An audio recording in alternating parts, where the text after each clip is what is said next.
a little nervous, so bear with me. But aloha, I'm Tatiana Dunhour, born and raised, well, not born, I was born in Waimea, but raised in Kauai.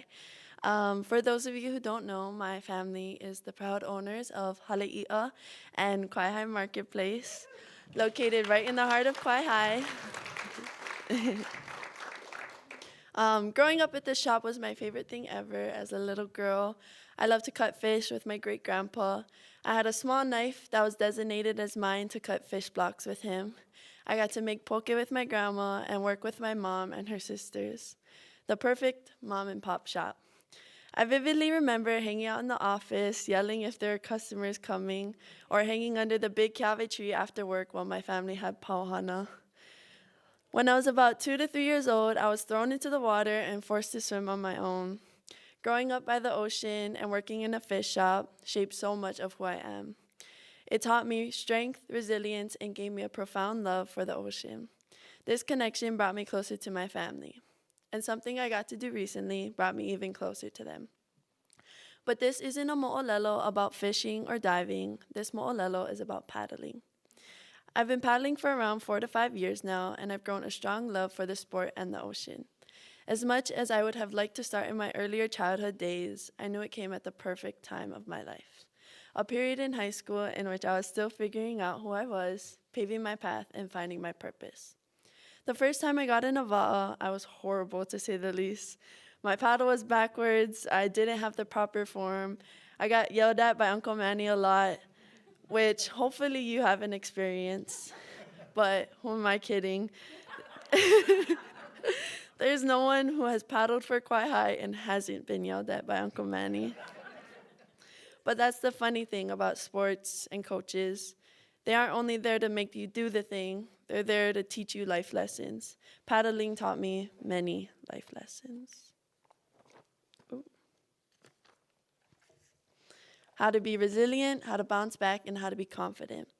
There are many times when I was pissed at my coaches for not putting me in a crew or making me do races back to back when I was dead tired. It made me think they were making me fail on purpose. But instead, it taught me how to bounce back and be better. Now, if you're a paddler, you know crazy things can happen on the water. This past regatta season, I lost my paddle in the middle of the race in Hilo Bay. The crazy thing was that I was sitting in the first seat, and it had happened right as we got out of the turn. I wasn't going to just sit there, so I started to paddle with my hands. I hoped someone would pass me the backup paddle, but passing up the paddle didn't happen quickly enough, and I missed 2 changes. I knew I messed up, and I'd get pulled out of the crew.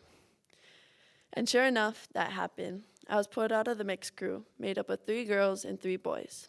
I watched that crew for the rest of the summer, feeling like I deserved a spot in the va'a. Finally, in one of my last races, I was given the second chance I so desperately wanted. I was ready to prove myself. From the start, I made sure to hold on to my paddle extra tight, and we placed first.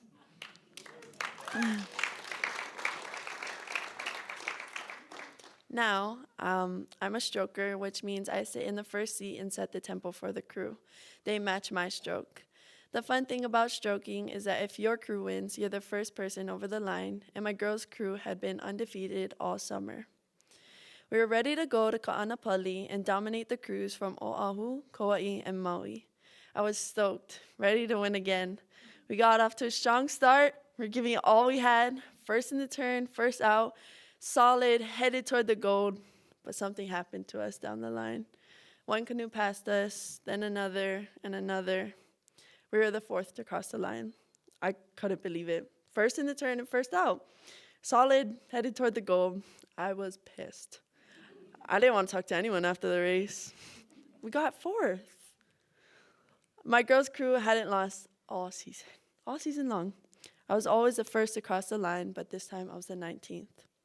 But I knew that I could use this defeat to help me accomplish my big goal, the thing that would bring me closer to my family. Following the regatta season, where the races are half a mile, is long distance season. The races are sometimes a dozen or more miles. I had previously mentioned to my friend Wailea at Lanikai that I would be up to do distance with them if they needed more girls. So I anxiously waited all summer for that call.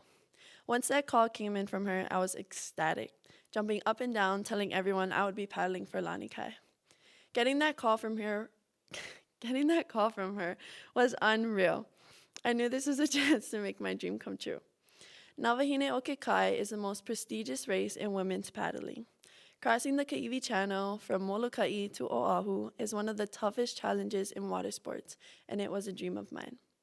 The idea of getting the chance to cross the Kaiwi Channel left me feeling grateful. It's a surreal feeling knowing that your family members had once crossed before you and you'd be doing the same. We trained 3 times a week for 2 to 3 hours, making sure to get our mileage in while also working our gears. Not only were we a crew, but a new sisterhood. I was fortunate enough to spend the entire distance season with these girls, placing top 3 in every race. 4 or 5 years ago, I never would have thought I would have grown so much in skill. I felt proud of how far I've come. The race starts at Haleolono Beach on the western end of Molokai. As we journeyed to Molokai, I felt an immense amount of gratitude. I was extremely emotional seeing as I was so lucky to have been there. When the night before the race came around, we had sat down for a team meeting discussing our game plan. We were so ready to win it. Time started to pass, we were packing and getting ready for the next day. When 9:30 rolled around, everyone was starting to sleep. I laid on the couch, tossing and turning for what had felt like hours. I was so nervous, but so ready. Morning came, we're up before dawn and started to get locked in. Our main goal was to bring it and be our biggest competitors at the time, which was Hawaiian Canoe Club from Maui. We sent our starting crew out to the line and got ready to conquer the channel. Being out on the channel was an unreal feeling. You're lucky if you ever get the chance to be in the Kaiwi Channel. Something about being on the water with the cold trade winds and hot sun between the 2 islands was unlike anything I had ever experienced before. There was 2,000 feet of water under us. As we tackled the channel, it was cold, jumping in and out of the water to make quick, seamless changes. Our biggest competitor, Hawaiian Canoe Club, stayed on the right side of us, so we did everything we could to make our changes quick, clean, perfect, allowing us to maximize our paddling time. It's crazy to set off from one shore not being able to see where you're going. It was a clear day, so it didn't take long before we saw Oahu. It was going to be a 42-mile journey. We changed paddlers every 20 minutes. I was switching between stroking and being engine room, seat 4. I must have done 20 changes. We stayed out to the inside, and Hawaiian was a mile outside of us. We could see each other, battling the whole way. They'd be ahead, then we'd pull back in front, then we'd be side by side. Hours in which felt short but long had passed, and soon you know it, we're headed towards Diamond Head and then into Waikiki and the finish. When I jumped out for the last time, we were solidly ahead of Hawaiian. Our finishing crew paddled in and made us victorious. We placed 2nd in our division and 23rd overall. Taking on Navahine o Kekai was a dream of mine ever since I started paddling. And I told myself I would get it done by the time I was 18. Deep down, I knew I would accomplish this goal, but also felt like it was so out of reach for me. Getting the call from Wailea at Lanikai this summer was unreal. I knew my dream was coming true. There are 3 people who have taught me everything I know today and who I am immensely grateful for. Those people being Coach Keahi Warfield, Coach Dave Daniels, and Coach Kalani Irvine. 3 people who have pushed me to my limits that were painful and dreadful, but all of which helped me grow into the person I am today, the paddler I am today.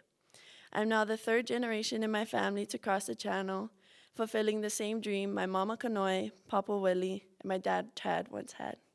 Paddling is a family legacy for my ohana, and I'm glad I'm keeping that legacy going. Never stop dreaming, never stop believing, because dreams do come true. I'm Tatiana Dunhour, and I'm from Kaihai. Mahalo.